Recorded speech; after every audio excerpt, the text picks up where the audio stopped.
naman kayo magulo. Ba't nga nilagay dyan yan?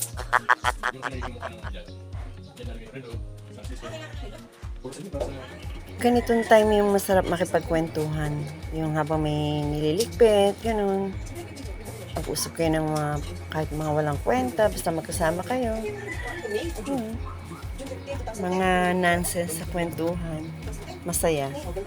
Tapos na, sayang. Mamaya aalis siya sa video na to. Magkakapipan naman sana kami.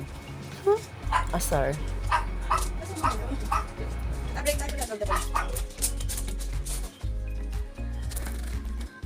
Si TV na walang tigil sa paggawa. Ayaw mo na walang ginagawa eh. Eh, bukas na kasi. Lilipat. May magdadaan kakilala niya, kaya iwanan na ako dyan. Ayan, paalis na siya dyan. Iwanan na ako. Ayain ko pa naman sana siyang magkape. Sayang.